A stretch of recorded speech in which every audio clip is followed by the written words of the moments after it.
That's what you say while you left your mind in Africa.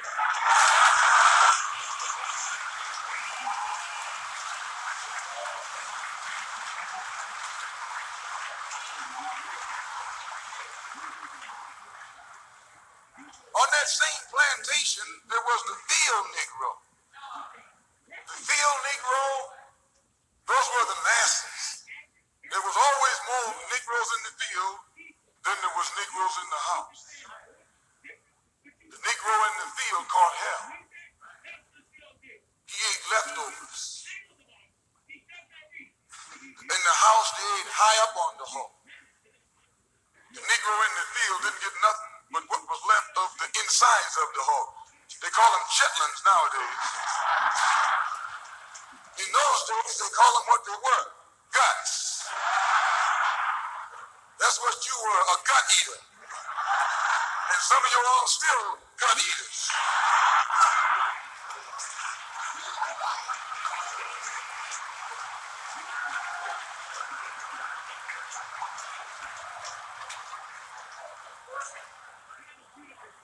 The field Negro was beaten from morning till night.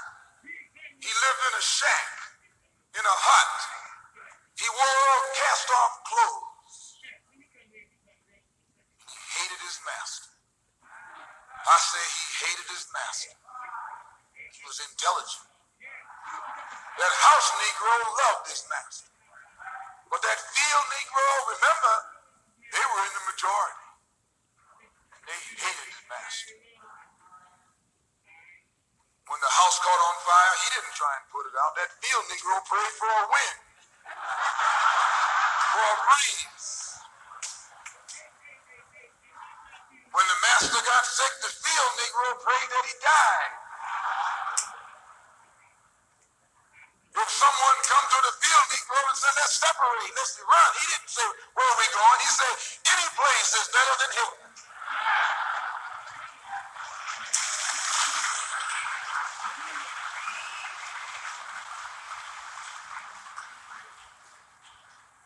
Got field Negroes in America today.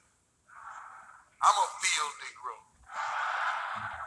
The masses are the field Negroes. When they see this man's house on fire, you don't hear these little Negroes talking about our government is in trouble. They say the government is in trouble.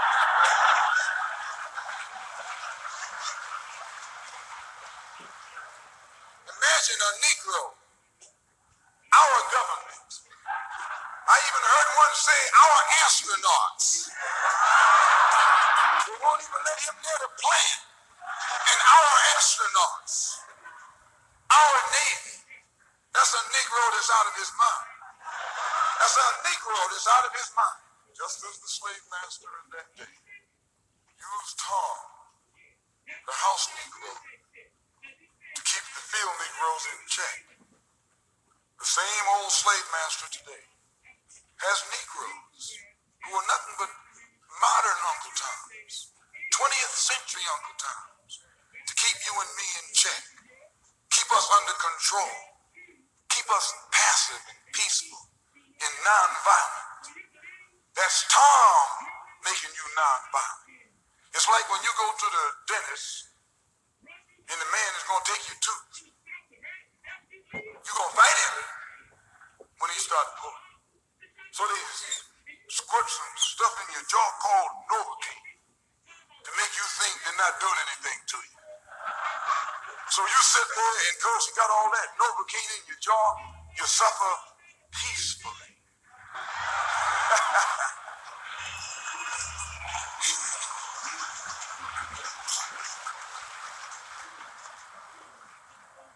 Blood running all down your jaw. And you don't know what's happening. Because someone has taught you to suffer peacefully. The white man do the same thing to you in the street. When he want to put knots on your head and take advantage of you and don't have to be afraid of you fighting back, to keep you from fighting back, he get these old religious Uncle Toms to teach you and me. They're just like Novocaine. Suffer peacefully. Don't stop suffering, just suffer peacefully. As Reverend Cleek pointed out, let your blood flow in the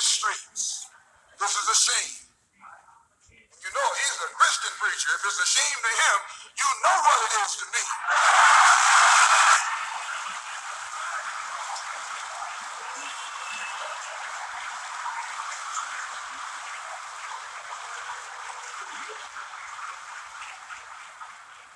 There's nothing in our book, the Quran, as you call it, Quran, teaches us to suffer peacefully. Our religion teaches us to be intelligent, be peaceful, be courteous, obey the law, respect everyone. But if someone puts his hand on you, send him to the cemetery.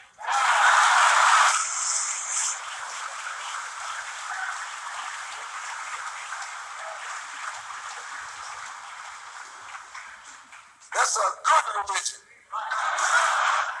fact, that's that old time religion.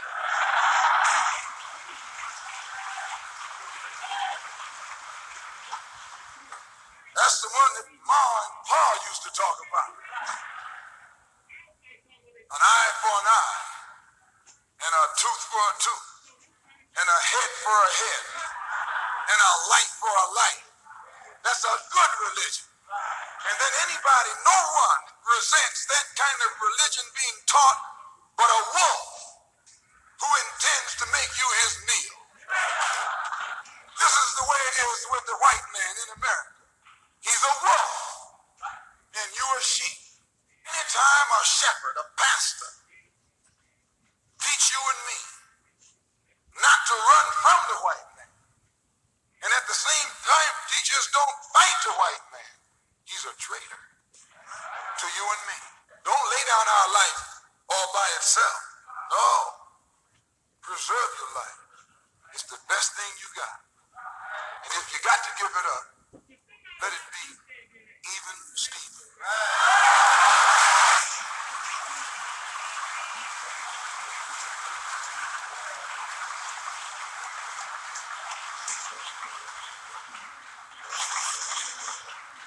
The slave master took Tom and dressed him well and fed him well and even gave him a little education, Gave him a long coat and a top hat and made all the other slaves look up to him. Then he used Tom to control them. The same strategy that was used in those days is used today by the same white man. He take a Negro, so-called Negro, and make him prominent. Build him up. Publicize him. Make him a celebrity. And then he becomes a spokesman for Negro and a Negro leader.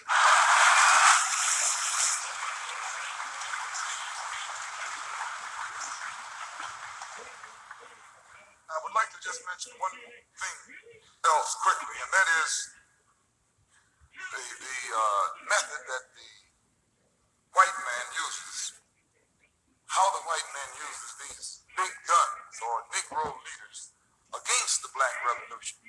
They're not a part of the Black Revolution. They're used against the Black Revolution.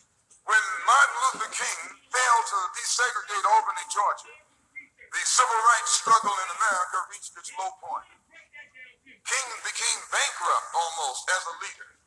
Plus, even financially, the Southern Christian Leadership Conference was in financial trouble, plus it was in trouble, period, with the people when they failed to desegregate Albany, Georgia. Other Negro civil rights leaders of so-called national stature became fallen idols.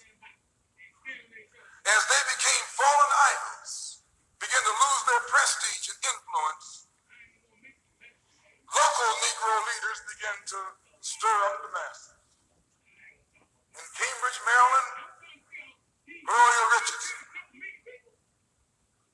In Danville, Virginia, and other parts of the country, local leaders began to stir up our people at the grassroots level.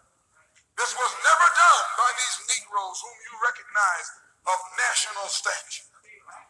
They controlled you, but they never incited you or excited you. They controlled you, they contained you. They kept you on the plantation.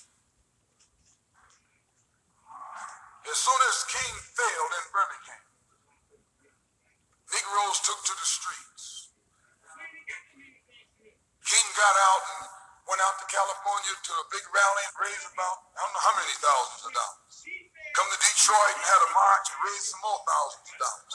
And recall, right after that, Wilkins attacked King, accused King and the Corps of starting trouble everywhere and then making the NAACP get him out of jail and spend a lot of money. And then he accused King and Corps of raising all the money and not paying it back. This happened. I got it in documented evidence in the newspaper.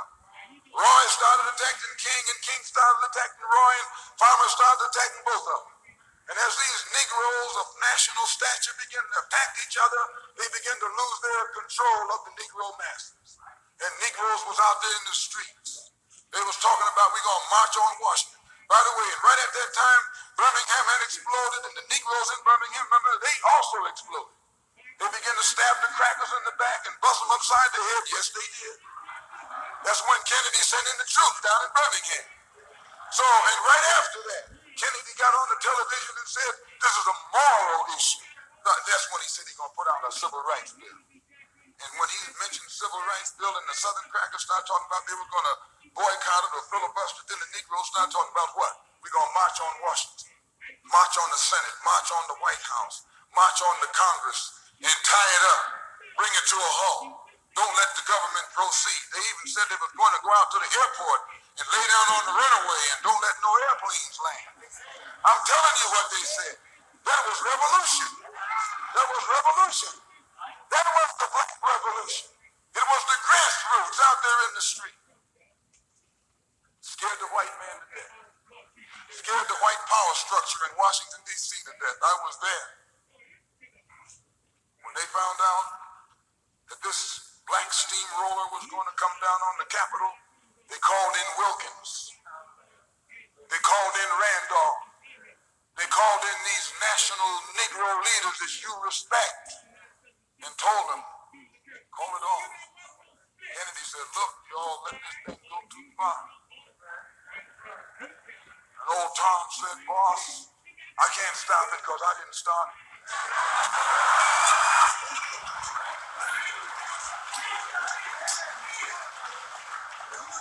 I'm telling you what they said. They said, I'm not even in it, much less at the head of it.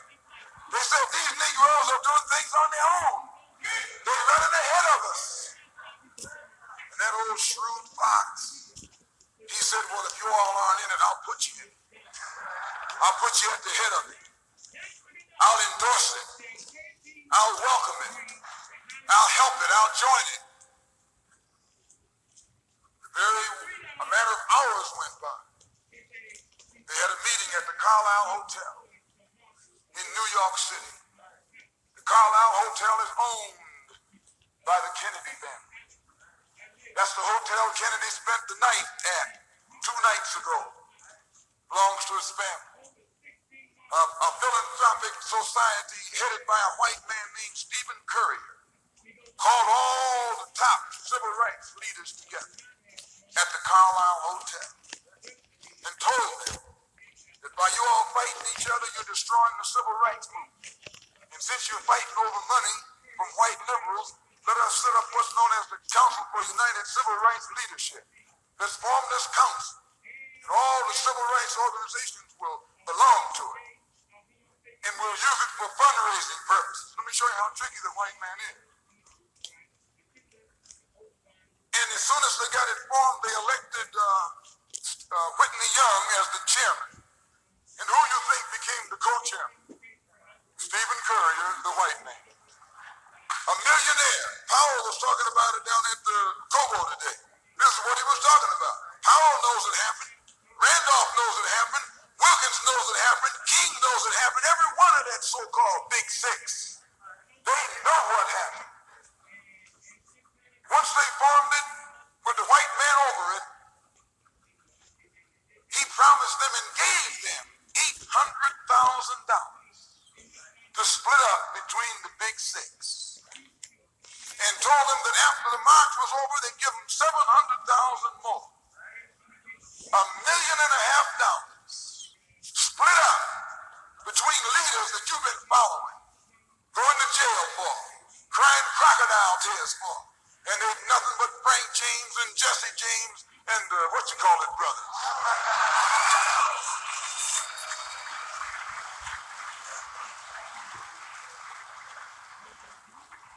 Soon as they got the setup organized, the white men made available to them top public relations experts, opened the news media across the country at their disposal, and then they began to project these big six as the leaders of the march. Originally, they weren't even in the march. You was talking this march talk on Hastings Street. Is Hastings Street still here? On Hastings Street. You was talking the march talk on Lenox Avenue and down on Fillmore Street and Central Avenue and 42nd Street and 63rd Street. That's where the march talk was being talked. But the white man put the big six ahead of it, made them the march. They became the march. They took it over. And the first move they made after they took it over, they invited Walter Reuther, a white man. They invited a priest, a rabbi, and an old white preacher. Yes, an old white preacher. The same white element that put Kennedy in power labored, the Catholics, the Jews, and liberal Protestants. Same clique that put Kennedy in power joined the March on Washington. It's just like when you got some coffee that's too black, which means it's too strong. What you do, you integrate it with cream.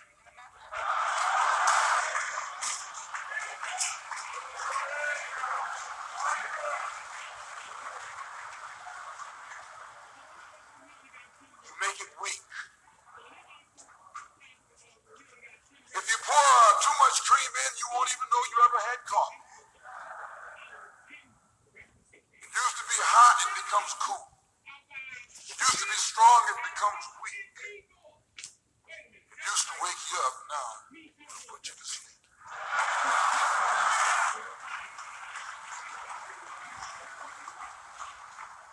This is what they did with the March on Washington. They joined it. They didn't integrate it, they infiltrated it. They joined it, became a part of it, took it over. And as they took it over, it lost its militancy. They ceased to be angry. They ceased to be hot.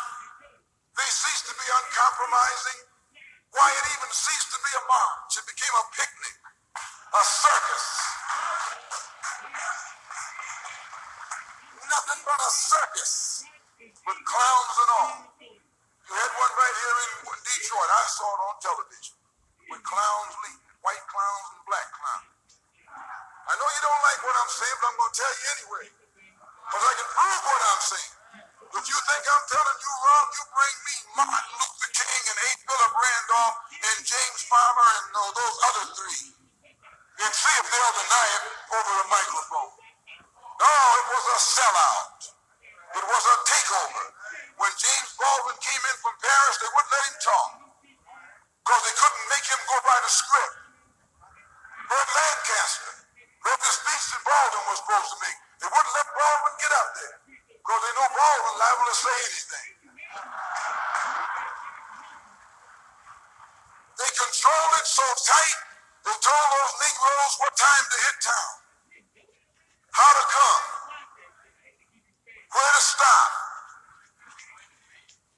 what sign to carry, what song to sing, what speech they could make and what speech they couldn't make, and then told them to get out of town by sundown.